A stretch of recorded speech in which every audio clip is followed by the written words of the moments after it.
So Verdine, what sparked your interest in music and playing the bass?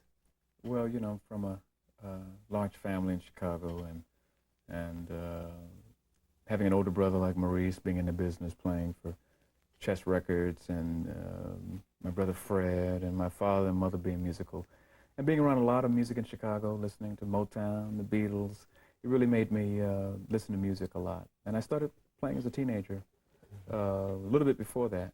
But I really got into it, you know, in my teens, and listening to a lot of records and studying classically and working in clubs, you know, so it was really great. It's good. How did your acoustic playing transcend over to the electric playing? Well, in those days you had to start acoustically, or at least I did. You know, it was suggested that I take classical lessons and really study and hone my skills. Then I just started playing bass guitar, and it was great. I had a good time playing it. It was easy. It was pretty easy for me because I had the left-hand technique and I had the right-hand technique, and it was a small instrument too, so it was a little bit more easier. Right. Who were some of your influences, you know, on both instruments? Well, I studied classically with one of the guys from Chicago Symphony Orchestra named Roddy Villar. Okay. Then on weekends I'd hang out with Louis Satterfield, who was primarily known in this generation as the trombone player with the Phoenix Horns and Phil Collins, but he's a bass guitar player. Right. Played on all those records with Chess with Maurice, and you know, and so I hung out with him every Sunday. Oh, wow. You know, he taught me modes and scales and you know, how to read charts in the studio on the floor and stuff, and so it was good. It was great. Right. The Motown thing was James Jamerson. Yeah, yeah. Actually, Sat was really the Jamerson of Chicago. Oh, okay. Every date that was going to happen, he was going to do it. He was going to do the date, so he knew he was going to do the date. Mm-hmm. That's how hot he was, and so I learned. I was like, you know, a student of his. Wow, that's great. He taught a lot of people. But I stayed right under him for like 3 or 4 years. Right. It's great to have that lineage between the older guys and the tradition and yourself, you know, to help you build your own style. And it was great, like what they call today male bonding, you know, having a mentor. So right. I had a lot of great mentors. My brother, Satterfield, Cleve Eaton, watching Ramsey, you know, so they were great people to look up to. Right. And they were right sort of like, if you will, say, my backyard. They were accessible to me. I didn't have to, you know, read them in videos, and or like you might meet Michael Jordan on screen or on video, but you may never ever have the opportunity to talk to him. And yeah, and learn your skills. Yeah, and I could ask these guys questions. Right, that's great. Yeah. In the tune Getaway, I noticed you used basically one note, and you lock with the bass drum, you got a good feel going, and then sometimes you would add in feels. It's almost like a case of less is more. Can you explain a little bit about that? Yeah. Well, the hardest part is the beginning, and but in the groove is, you know.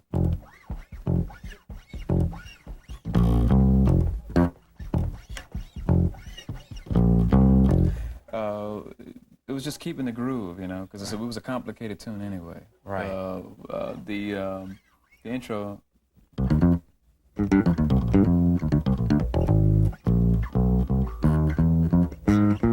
That was the hardest part of the tune. Right. Now, originally, that's not the intro of the tune. Right. We're putting out a box set of all our old music, and the intro was.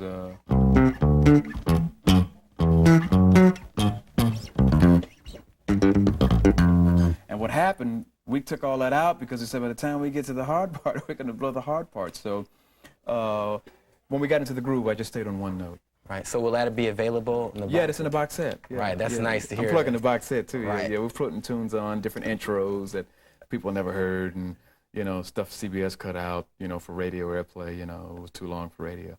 So that was the original intro. Right. So I really played one note, because it was actually the easiest and the best thing to do for the tune. Right. You know.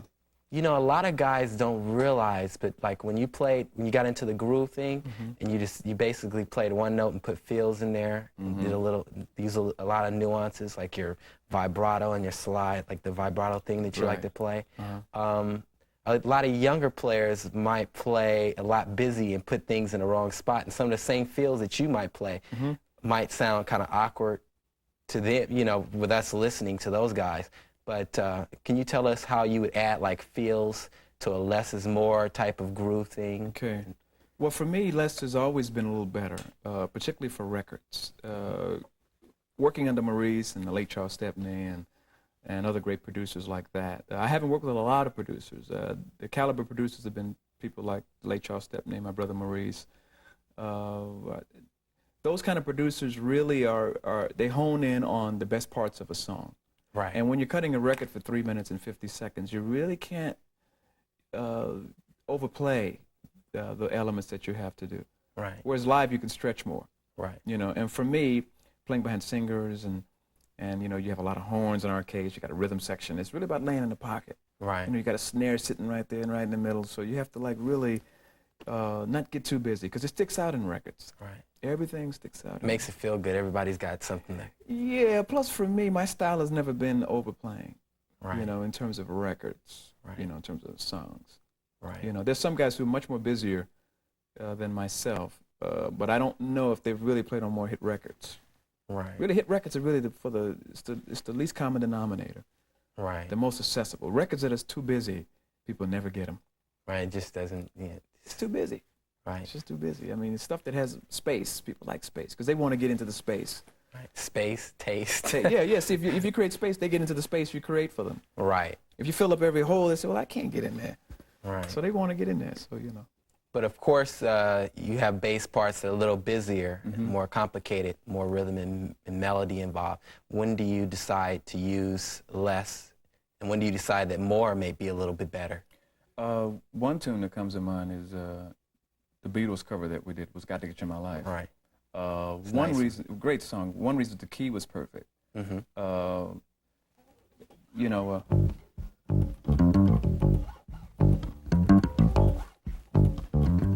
On the hook, "Got to Get You in My Life." Right.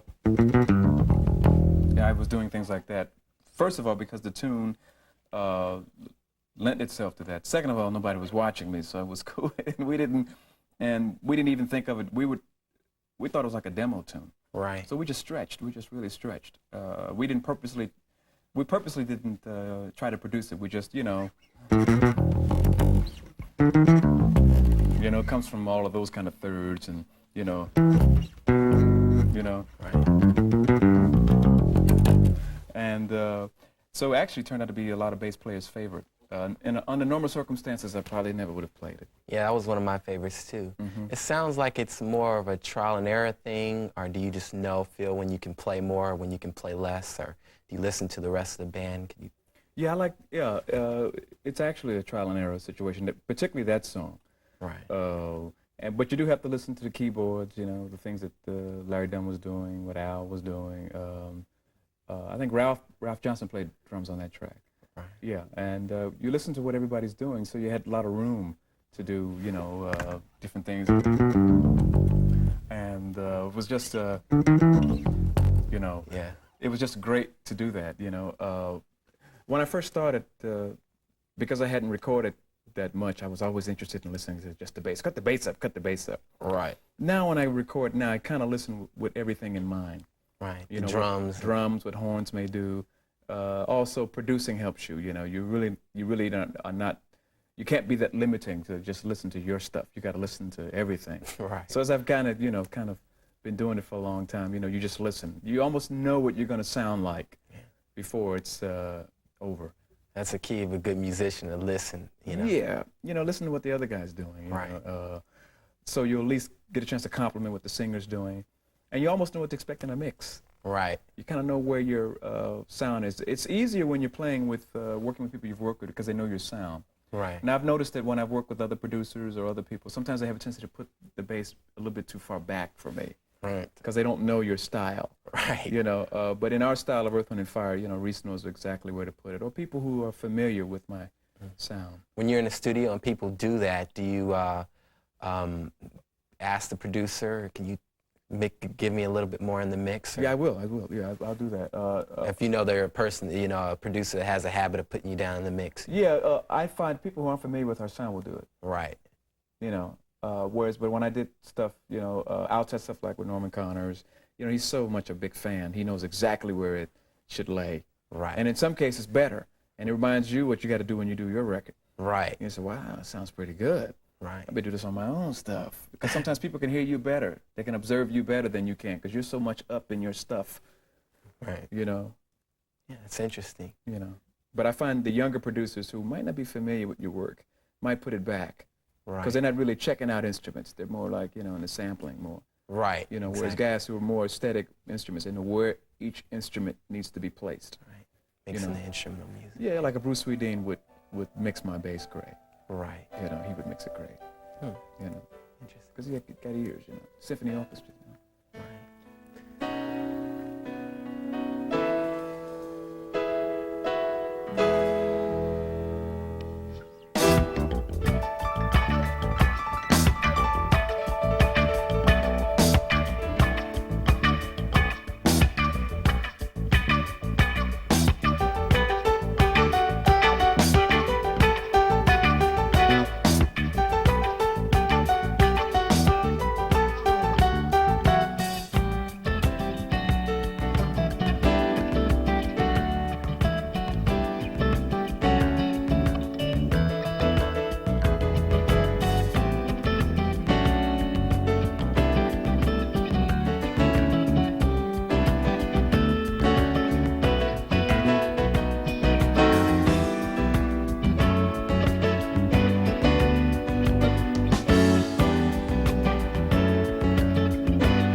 Fantasy, you had a unique way of using double stops or intervals like tenths, like thirds.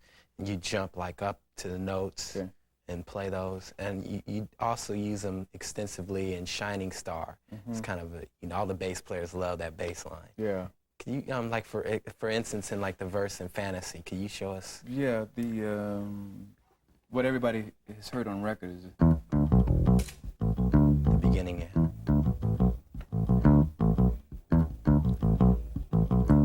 Now, actually, there's two parts on Fantasy.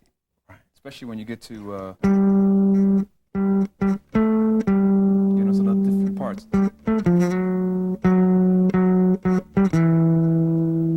There's two parts. Right. And that's probably where the thirds or the tenths were. Right. To be honest, I didn't know they were thirds or tenths. Okay. But Well, just upper, Right. And when we got to the vamp, different things like that, and double stops to things like yeah, fifths. really fifths. I originally did double stops. The late Charles Stepney asked me to play a double stop on one of our records, and I said, "What's that?" Right. He said, "You put your fingers together and just Play two. That's how And I had heard them. I heard Ron Carter do them. All the things you used to do. Right. I didn't know they were double stops. So. So I've tried a lot of those things. In Fantasy, it's Eddie DeBarrio wrote Fantasy, and Maurice played drums on it. And he was saying, play one of those kind of like, hip lines, and so you just do the best you can,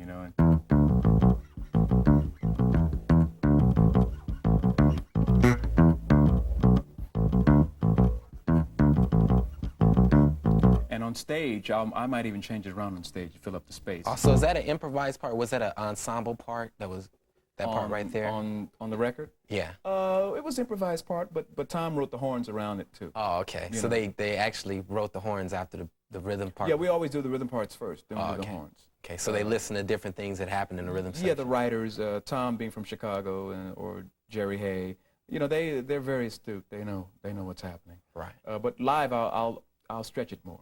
Okay. Like and the drummer bang, bang, bang. Dig down deep. It needs more energy, and when you're playing live behind a Philip Bailey, who has a great range, you've got to fill that space, and you have to like really give him juice up under there. Right. So it's there were two parts. So it's a little trial and error, but it's this tune was more planned. The framework was planned. But what I did in the middle of the framework was kind of like what I wanted to do. Hard tune to do. Was not an easy date. What about Shining Star? Did you come up with that part? No, Maurice did. Maurice? He came up with it, but Daddy came up with Shining Star. Right. Because he just play this groove, man. Another example how a bass line can be so powerful, and you just basically playing one. And then I think the bridge.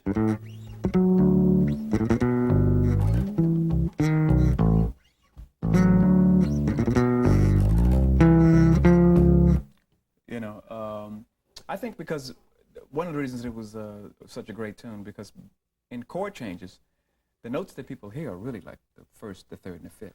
Right. Those are the things people really hear the most. Those are the things they hear. So this tune was popular because of those chord sequences. Ice Cream changes. Right. And because Al, I think Al gave me these notes to play. Al McKay gave me these notes to play in the bridge. Right. And because he loves great commercial songs. And when he joined the band commercially, we really honed in, and his commercial talents with Maurice's talents and the great rhythm section made it great commercial 3-minute songs with hip chord changes on top. Right. So the 1-3-5 chords, people hear those the best. It's the 7ths and the 11ths and the 13th that people really have a hard time to hear. Those are musicians' chords. Right. Exactly. So you can tell, like, when you play those kind of chords, people say, man, that was hip. And when you play the 1-3-5 chords, people say, I really like that song. Right, exactly. But there's two different audiences, though. Right. Exactly. The 1-3-5 is for radio. 7th, 11th, 13th for the cats. Right. So that's why it was a popular tune. It was our first #1 record. It was a crossover smash, But our hip audience, the diehard underground, kind of thought we were selling out, Right. But it was cool. We had something to sell, Hey, that's one of my favorites too. I love that one. You know, and it was, people like that tune. It was a great song. You know, and it was a beginning of a crossover career, Right. you know, for us. Although we had other records that were great. So those chords, you know, and the thirds really, I'm not the first guy to use them. Satterfield used to use them, like in Chicago on a lot of record dates, you know. Everybody's used them. You know, Right. Cleve Edens have used them on jazz stuff. Yeah. You certainly hear Chuck Rainey. Chuck did stuff like Yeah. all those kind of things. He did those things, Right. you know, and because when I first started playing, people say, man, you gotta play some of that Chuck Rainey stuff. And I was trying, man, so, you know. But, you know, Satters uses them. Satterfield, Louis Satterfield, Cleve on jazz things. Ron Carter, Right. a lot of those things he did with Stan Getz and Wes Montgomery on a lot of those records he did for A&M Records. Right. So, you know, a lot of guys have used them. It's just that they got exposed more in popular music later on. Jameson Yeah. on those Marvin Gaye records. Right. You know, what's going on? You know, Great. and he was an upright player Right. originally. Right. So, so a lot of people use Right. those thirds, you know, and double stops. I noticed when you were playing the octaves, you have a certain way of using your right hand. It's like you use your fingertips or your fingernails to get a more harder tone. Yeah. Sort of like another trial and error. Studying originally classical, I use a lot of open strings, some Right. closed strings, you know. Right. Every once in a while, pop. Right. Every once in a while. But yeah, a lot of, you know, I'll pick a lot, you know, and then have the edge, Right. you know, have the edge to it for certain octaves. Yeah, like that. Yeah. You know, It's almost like your fingernail. Like, yeah. right, like on Serpentine Fire.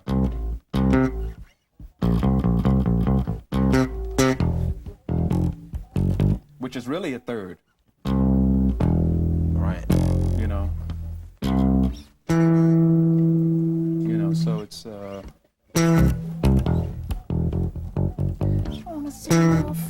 you really could, you know, you could really use a third on there. Right. You know, jang, jang, jang, jang. You know, so, and I'll pick, you know, and throw stuff in, take things out, and the nice thing about recording is really not recording, it's just putting things on tape. Right. You know, and just throwing things on, you know, and just cut it up and see what's there on tape and capturing the space, because recording doesn't have the same amount of space as live. Right. So you have to be real selective in your notes. Right. And play really, and try and keep it clean if you want to get nice tracks. Yeah, because they come through. You know, the tape doesn't lie. You know, when the guy cuts it up, the engineer cuts it up. It's everything you know is there, everything you don't know is there. Right. You know. Definitely.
Verdine, I noticed you changed instruments. This is like an acoustic instrument, a bass guitar, and it's acoustic. It's got a hollow body.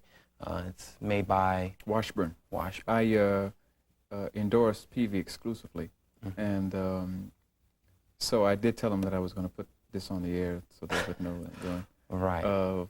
Because I'm an upright player, there was one bass I wanted to have in my arsenal of basses over the years that would have an acoustic sound without it being an upright. Right. That could still play, you know, on commercial records and ballads. On the new album, I'm using this bass on all the ballads. Wow. All the ballads, and it has a great sound for fullness, and it has active electronics. Over the years, I started out on the Fender Telecaster, which I just tore up completely, you know, between road and it doesn't even play. If I played it, it has no sound at all. Still have it at home. Yeah, I played all the sound out of it, man. Then I played a jazz bass for many years, which I don't play too much anymore because with sound-wise, it doesn't compete with the active electronics. Then I went to Yamaha, which occasionally I do use those occasionally. Right. But the most that I use is a PV, which is a model they designed for me, which has a lot of electronics in it and active sounds, and it sounds deep. You put it up against a Moog synthesizer, you really can't tell the difference. Right. What about, have you gotten into the 5-string thing? I haven't, but you know, I don't play them too much, you know. I like them, but I like the 4-string. I'm very comfortable with 4-string. 5-string is just like an extra octave. Right. You know, a lot of young guys are using 5-string because it's the newest thing. It's hip actually to use. I've got about 3 or 4 5-strings. Right. No, but I never use them. You know, but this one I like because you can do a lot of You can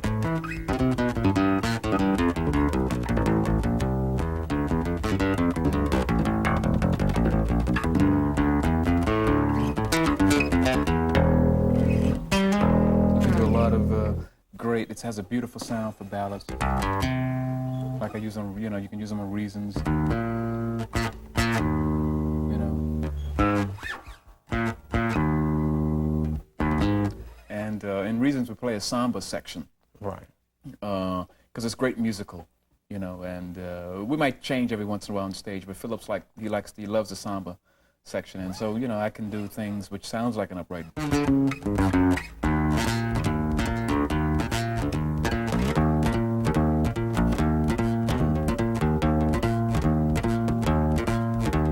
Sambas, we're not the first group to use sambas, you know, but in that commercial music, you can do a lot of things, you know. And was it like a spontaneous thing between you guys, or was it that when you guys first came up with it, or was it pre-worked out? No, it was spontaneous. Right. You know, because when you play in certain crowds, some crowds are musical, you know, some crowds are more commercial, and when you have those magic moments where you can use those things, you know, you say, hey, let's go back to that. Right. So you never ever forget that. The magic. The magic of that. Right. You know. You have a certain type of sense for creating hooks for songs and grooves. Can you kind of explain the creative process, you know, that goes on in Earth, Wind, Fire? Well, what I do, first of all, I never know that they're hooks. You never know until the record's done. Yeah. Fortunately for me, playing with one band for so many years, I had an opportunity to develop my style and listen and actually be part of the melodic structure. You know, or like you hear things like That's the Way the World.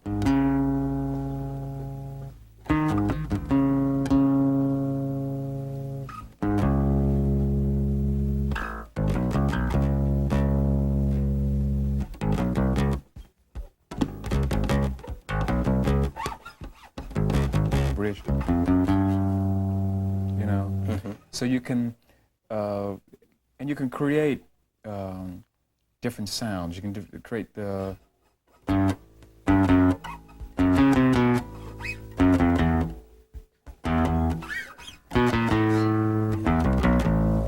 and mind you too, the songs are great, so they lend you to play great things. So I was always very encouraged to play what was needed for the song. If there was an intro at the top, we had to play the intro to introduce the song, and then maybe come up with ideas in the bridge. Now, normally in the bridge, I would always generally repeat things in the bridge, you know, just to give it continuity. You know, I would play the same thing, you know. I would always repeat the bridge the same. Right. Intro, I'd make the introduction. In the middle of the tune, I would just play what I would need to play, you know. Just different songs, you know. Jupiter.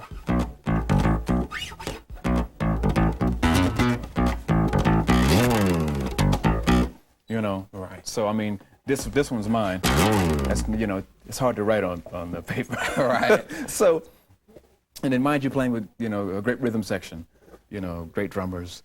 They really lend you to hear things. You know, it's ear candy. So like that you were doing, That's Where the World, right there. That's kind of like the things you were doing, like leading down to the root. Yeah. You know, chromatically. So that's kind of become a signature thing, you know, in you guys' sound in the band. You know, I hear that in a lot of tunes. And so was that like a collaboration between you and the drummer, or? No, very rarely there were times with collaborating with the drummer.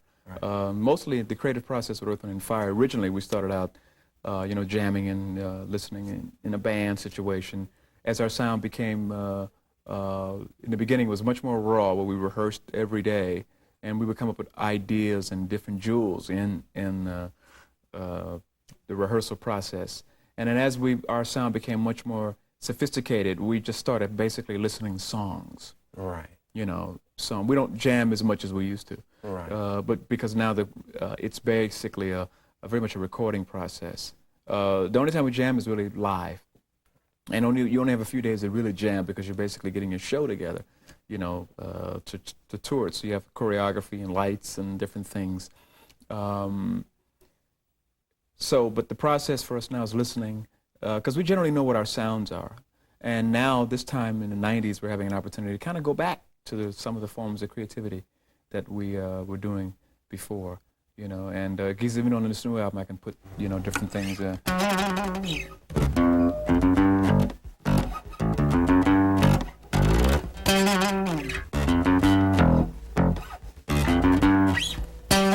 All those different octave things, which I originally used to listen to Louis Satterfield. Right. You have a kind of a signature way of sliding into the note and then using vibrato. Yeah. Right. Do you start on any particular note, or is it just, or try and end on a particular note? I tried to end up at the end. I tried to end up on a, you know, good note, because if you're in G, I mean, it kind of sounds weird. You start on G. You know. So I actually got it from playing scales of the blues from Sat.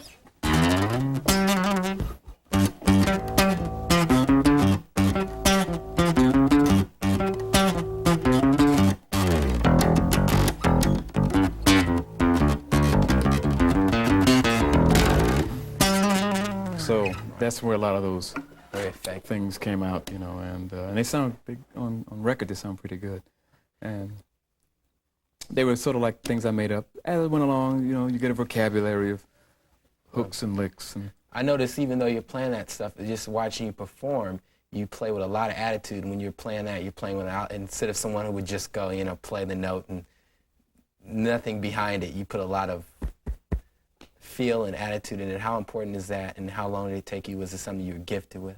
Or? Well, I don't know. I mean, I think attitude comes from that you love the music. You know, I love music. I love music. I've always loved entertainment and music, and everything that I've tried to participate with, I've tried to give my heart to, you know, everything that I have, you know. So I think that has a lot to do with it, what you put into it, because all instruments are generally the same. You know, there's tons of basses, but I think what distinguishes different players, bass players or drummers or piano players or painters or writers, is the attitude, the heart they put into it. Right. You know, in anything they do. And that's what people get, is what the love you have. Mm-hmm. That's what people get. That's really what they get. Right. Or they get the love you don't got. Right. You know, and so that's what I've tried to do in stage performance. And ironically now, people are just now starting to ask me about bass things now. Because with our show being the size that it is, sometimes the stage show and the showmanship sometimes will override the musicianship. You know, it's only when people have to start to play our stuff that they say, well, look, wow, this is pretty hard. And in some cases, some people thought I played with the click track live because they didn't see chords, and I used wireless. I think I was one of the first guys to use a wireless So it was all part of of one thing. What I feel good about is being able to do stage performances, entertainment, as well as be a musician. Right. And produce occasionally things. So that's a great, I think, triangle to have. As far as the music that you guys create, I notice you guys are still able to keep your integrity, but venture off and do some more commercial things. How does that work? A lot of groups aren't able to do that, Well, I think for us, that's like the luck of the draw. It's those things aren't easy to do, to try to please a radio audience and a musician audience, because there's so in our business today, there's three people to please: the record company, the audience, and radio, and hopefully a little bit of yourself. Right. And even at times, groups like us have been criticized for jumping into more newer areas, of music, because I know we did a couple of rap things, and some of our audience said, "Why are you guys using rap and things like that? You should stick to your own music." And we tell them, "Look, if you guys buy it, we'll do it." Right. If you support radio, the dominant force controls everything, movies and records.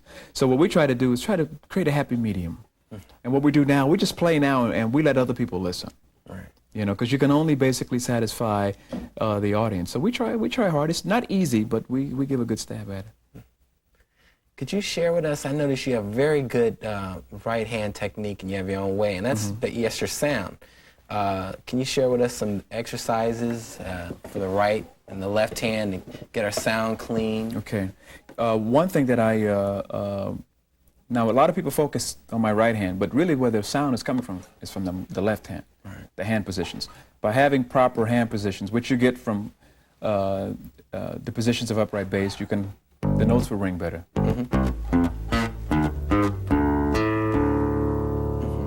Whereas if you have positions like this, they sound. Right. You can always tell a guy's training from his left hand. You can tell some of the greatest bass players, Ron Carter, Cleveland Eden, Stanley, Nathan East, they have great hand positions. Right. So the hand is like this instead of being...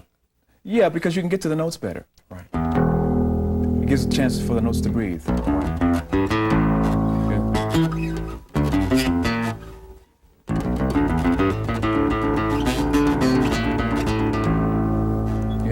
So it's like a pianist. When he breathes when he plays, and he breathes, he takes his notes off, and he breathes. It's the same with bass.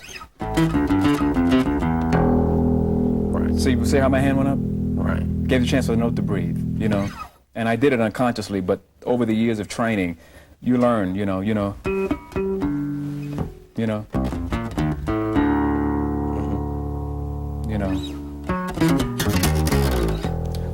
Great guys, great players like Patitucci, all those guys have great hand positions. That's why they can play upright bass. And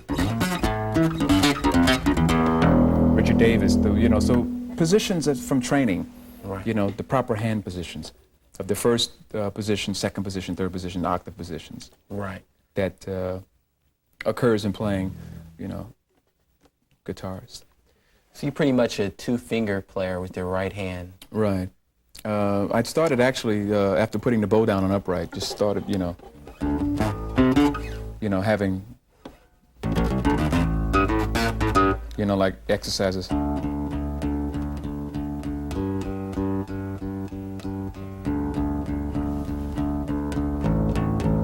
Getting a smooth cross, right. And a straight cross. Now Ray Brown, Cleve Eaton they play with one. Oh. Okay.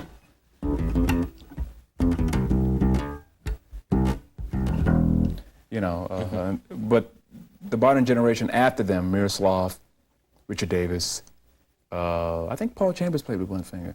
Right. A lot of those guys played with one finger, but then the generation preceding played. Do you ever play with one finger? Or? No, I'm just so accustomed to playing with two. At this point, I don't think I would know how, but I used to practice all day, just exercises. Were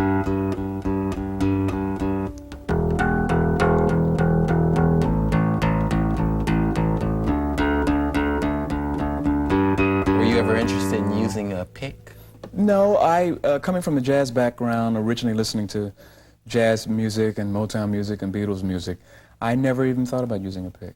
Right. Because I always thought the guys who played with picks were guys who played bass because it was like a second instrument. Yeah, from the guitar. For the guitar. Right. That maybe they, were guitar players first. Right. And if you read back, a lot of them were. Like McCartney played with a pick. Right. But he played guitar first. Right. And he was a singer and writer before he was a bass player. Right. So a lot of those guys used picks. Right. But I, coming from the background and watching jazz musicians and great musicians, I wanted to, use my fingers. Right. And it was hipper, right. Or jazz.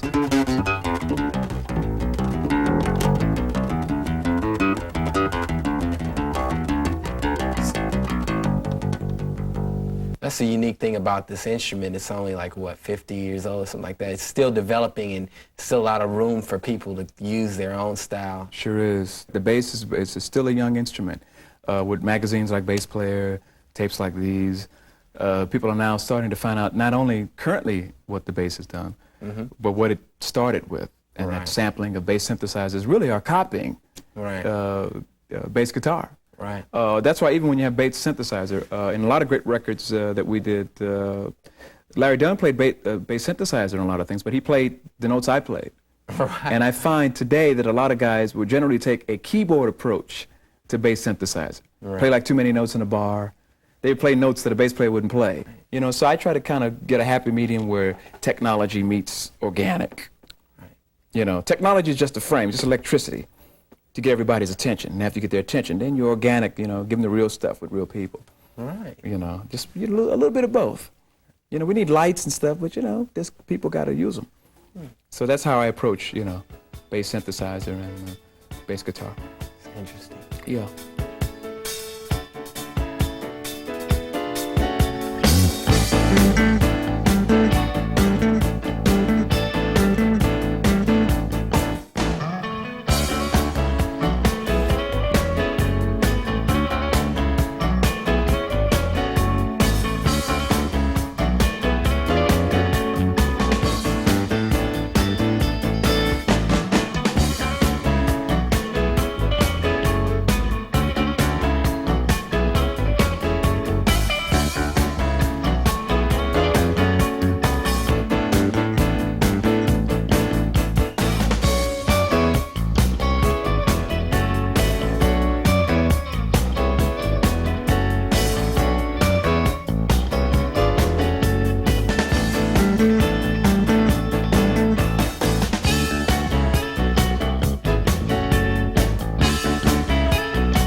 lot of melodic concepts and kept the basic groove going, you have a way of creating bass lines that are melodic but still supportive. Could you give us, like, say in the chorus and in the verse? Basically, the tune is.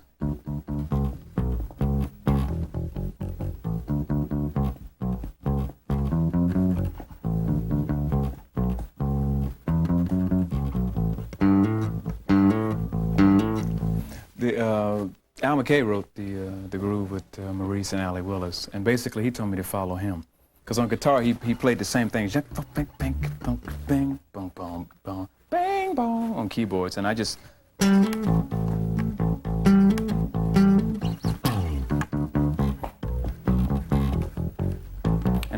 And you know, drum stayed right there. You know, it was just a groove.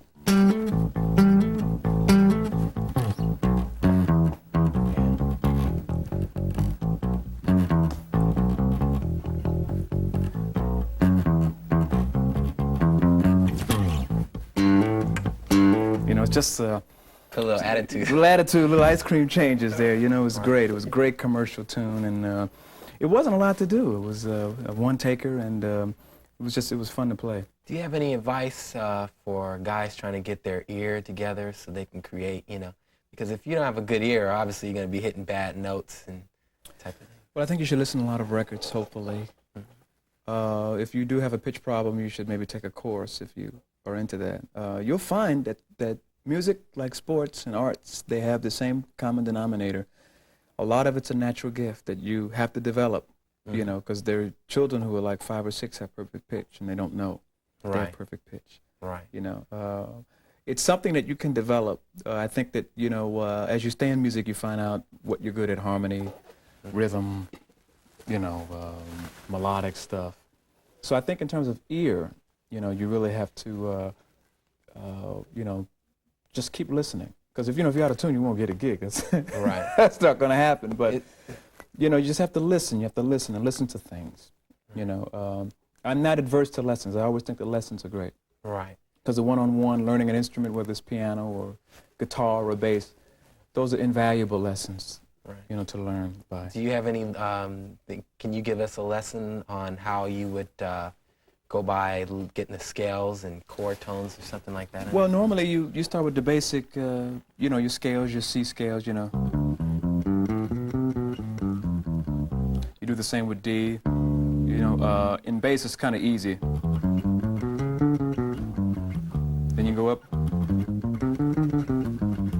Learn those in all keys. Yeah. That's more sort of like the traditional way. And Louis Satterfield sort of taught me the blues way. We call it the Ebonics way, you know, like blues, you know.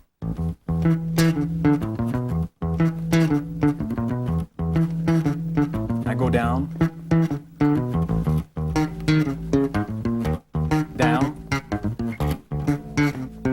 and you can modulate too.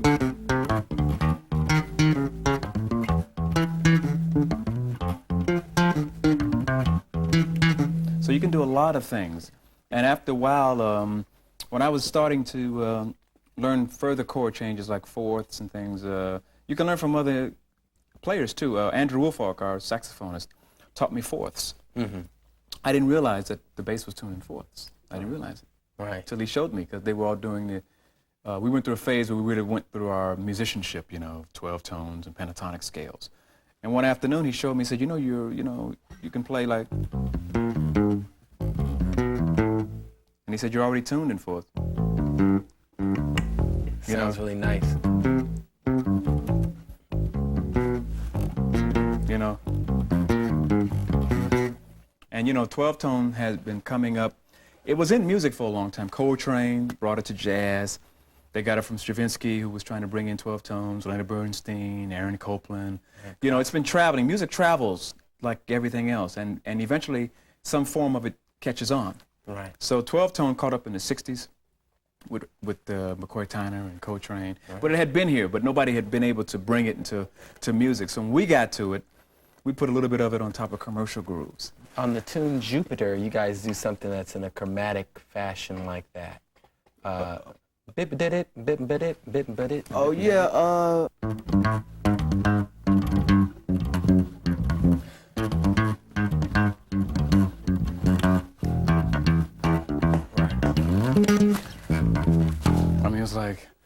It was a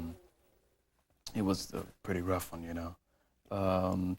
And that's the example of going back chromatically. You know, it's really expanding on the scale. Right. When you're able to use different chromatics,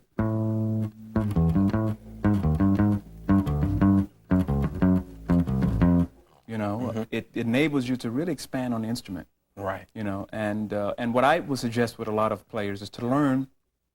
You should learn every nuance of the instrument. Learn what it sounds like. Right. Learn what it sounds like open strings. Learn what it sounds like muffled.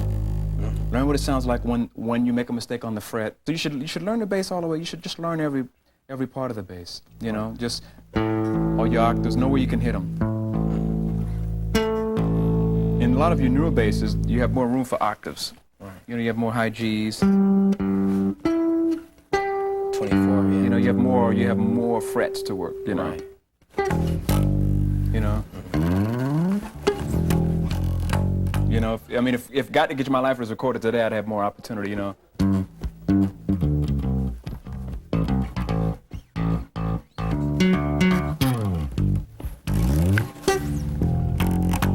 Yeah, climb up. You know, to you could really have more room. So learn your instrument as much as you can. Right. Learn a little nuances. Study the instrument. What do you say to players that feel pressure to follow and sound like somebody else? Well, if he plays this way, I got to play this way. They have to follow the latest. Instead of being themselves, how can they get in that frame of mind? Well, I think when you're younger, you're always going to try to play like someone. Right. And it's not bad to have a hero, you know. That's what it's about, having a hero to emulate, you know, to look towards a hero as a mentor. Then you walk in the path of a hero, then you are the hero eventually. So it's not bad. And you have to realize it takes you a long time to find your style. You're not going to find your style overnight. I don't think that's, those are things you needn't worry about to try to find out if one guy plays one note, you shouldn't play that note. You know, by even emulating a guy's style, you will actually walk in his shoes and find out how he does what he does. Right. You know, everybody does that. I mean, I copied everything Louis Satterfield did. Right. Everything. Every record he was on, I listened to it. Right. And the very first record I made when I was like about 17 years old sounded exactly like him.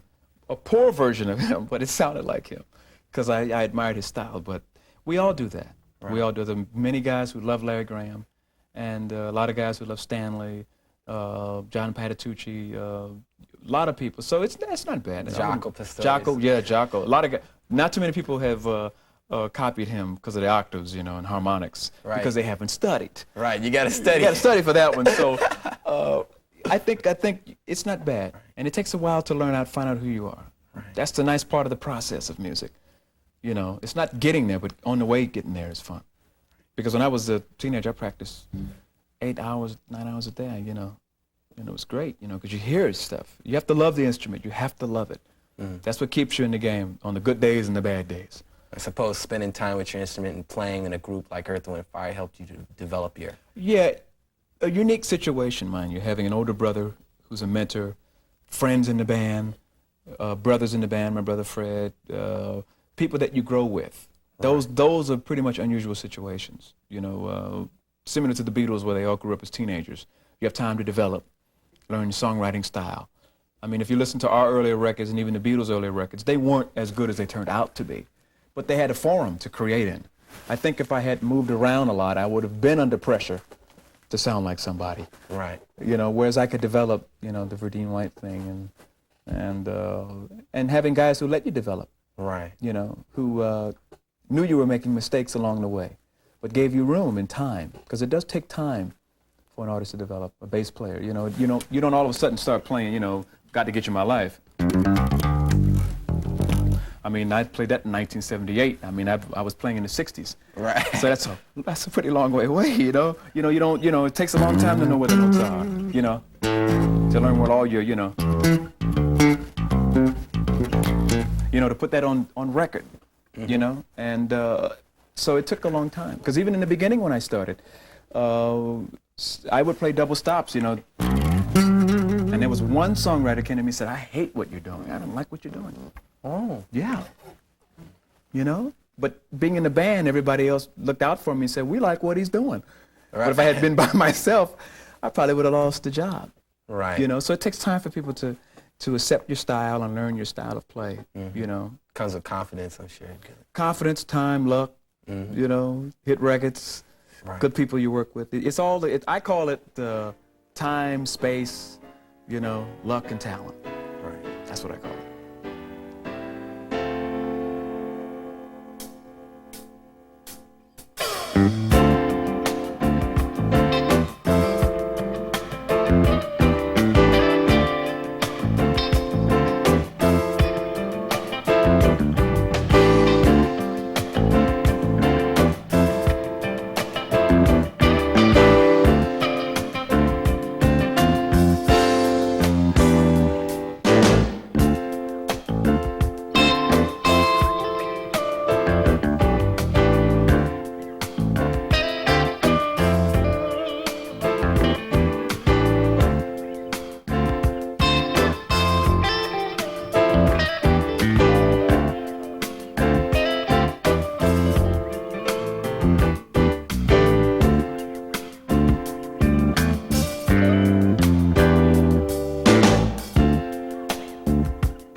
Devotion is definitely a lock with the drummer type of tune. How do you decide what goes on in your head when you try and get the teamwork going between you and especially the drummer and the rhythm section? What do you do? Maurice wrote that song, and he played drums on that track, and it was not a particularly hard tune. It was basically a sort of a thing from the piano, the keyboard, and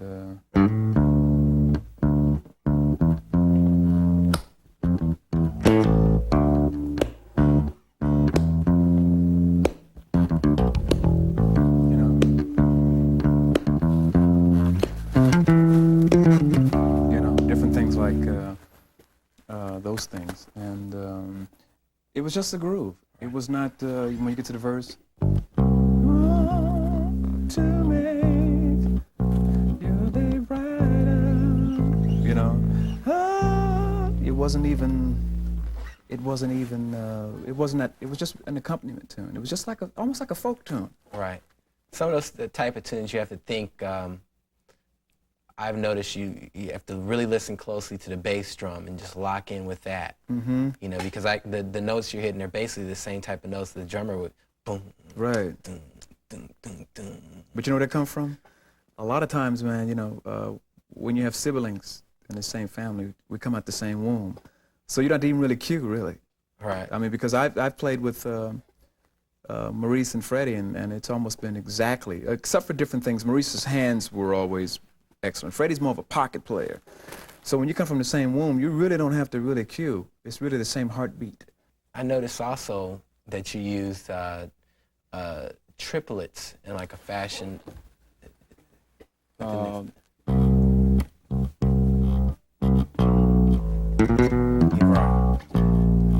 Right.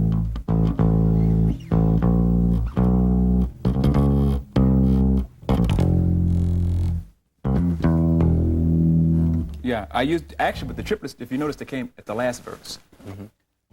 You know, right. Open your heart, feel the touch, devotion.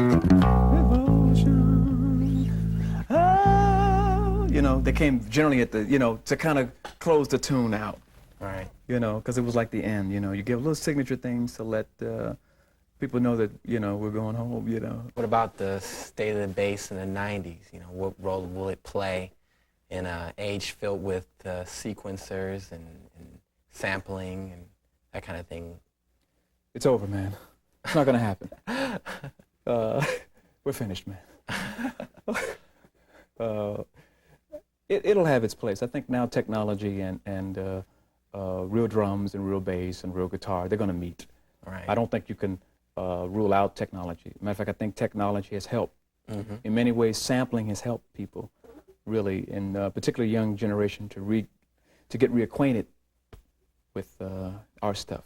You know, right. Yo-Yo with Devotion, Hammer with you know, Rick James tune. You know, You Can't Touch This was, you know, Super Freak. Super Freak. Yeah. Without without those songs, Hammer couldn't do them. Right. You know, or any sampler. So I think in that way, sampling has been sort of a blessing in disguise to make people go back to real music. But I think they will meet. I mean, because even in our records, we're starting to use even more sometimes computerized things, not to take the place, but just to add on. Mm-hmm. You know, I'm not adverse to bass synthesizers. Right. I'm not adverse to that. I think they have helped, and plus, I've worked on them before. Right. And like sing a song. You know, what's that sing? Sing a song.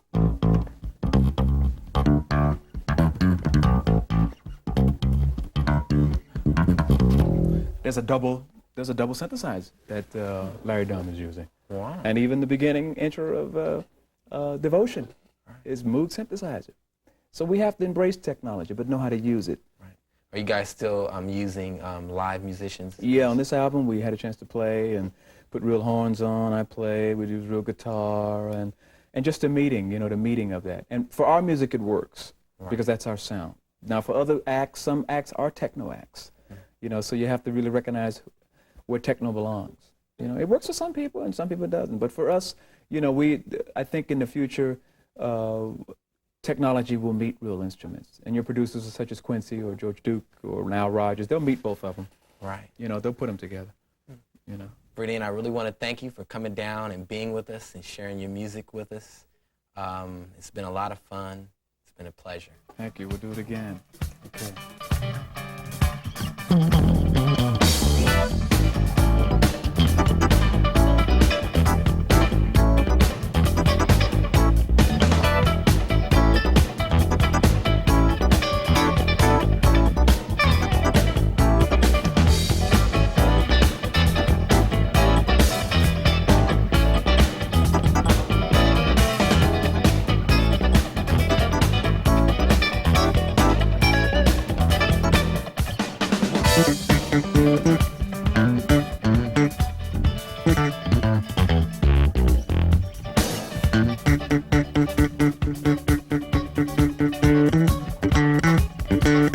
Thank you.